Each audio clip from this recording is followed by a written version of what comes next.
Pemerintah Republik Indonesia semakin serius untuk membangun ibu kota negara atau IKN baru.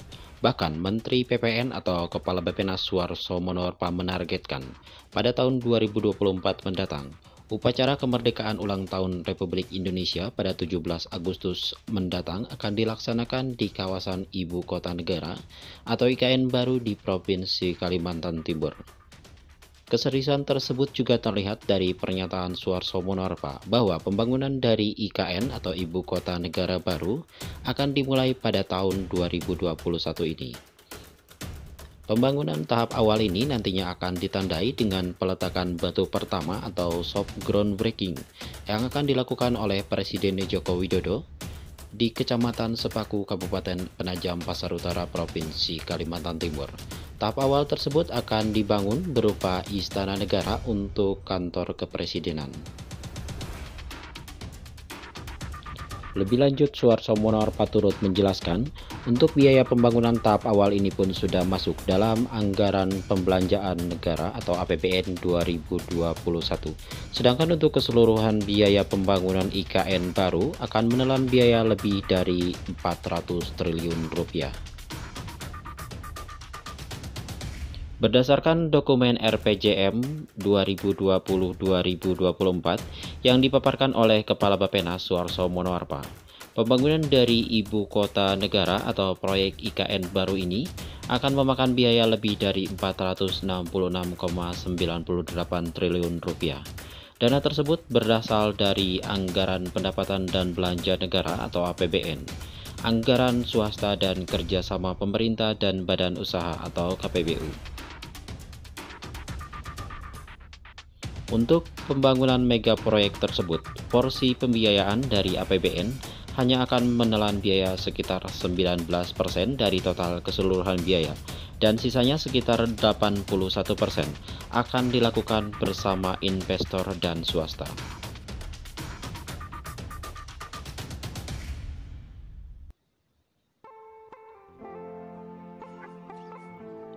Lebih lanjut, BPN juga merincikan anggaran IKN yang dirilis oleh Kementerian Keuangan.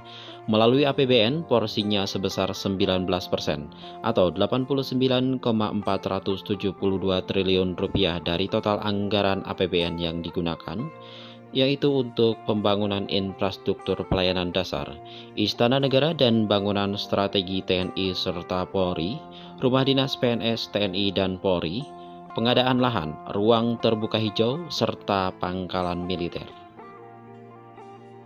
Sementara itu, dana dari swasta dengan porsi 26,2% atau sebesar 122,92 triliun rupiah.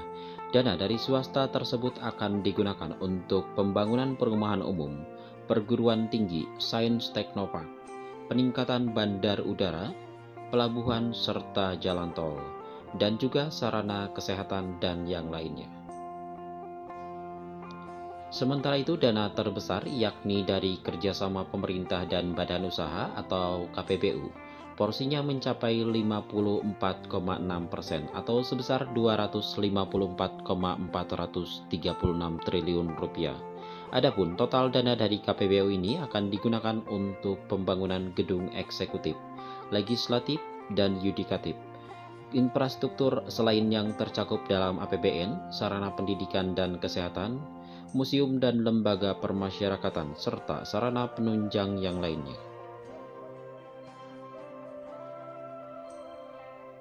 Pemindahan dari Ibu Kota Negara atau IKN baru dari DKI Jakarta ke Provinsi Kalimantan Timur nampaknya masih menjadi fokus pemerintah untuk bisa dilakukan secepatnya di tengah pandemi COVID-19 yang melanda Indonesia saat ini.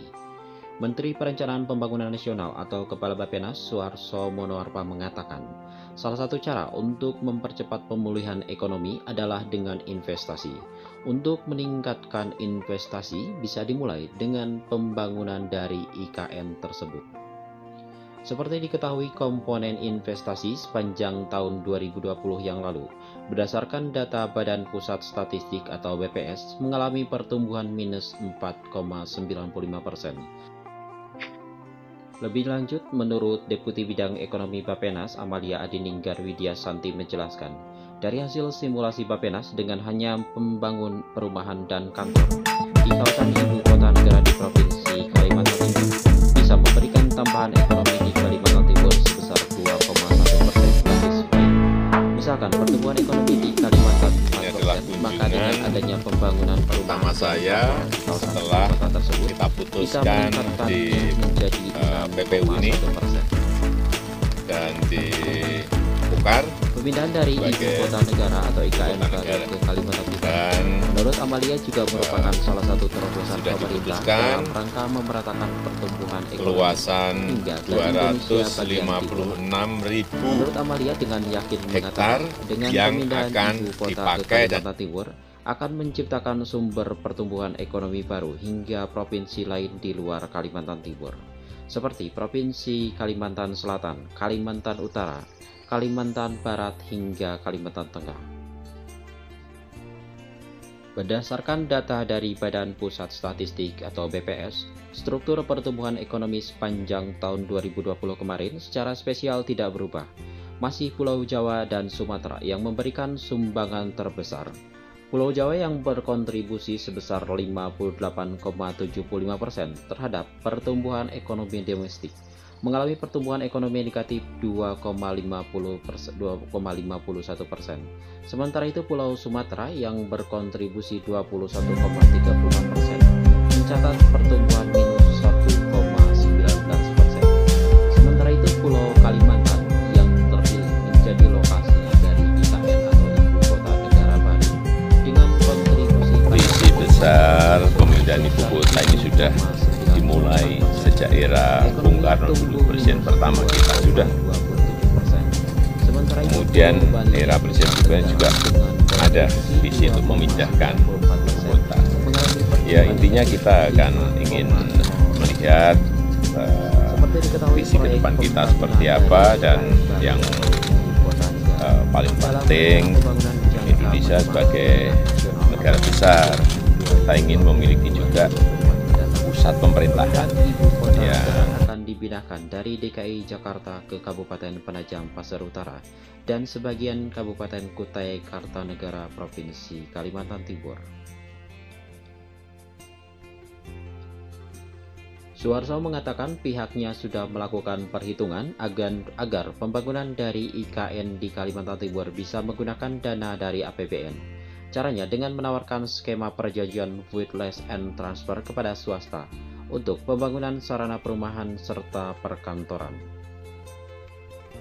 Void lease and transfer merupakan bentuk perjanjian kerjasama pemerintah swasta di mana badan usaha swasta membangun proyek infrastruktur termasuk menanggung pembiayaan infrastruktur tersebut.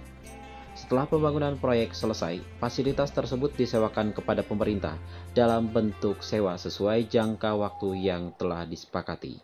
Pada akhir perjanjian kerjasama, fasilitas infrastruktur tersebut akan diserahkan sepenuhnya kepada pemerintah Republik Indonesia.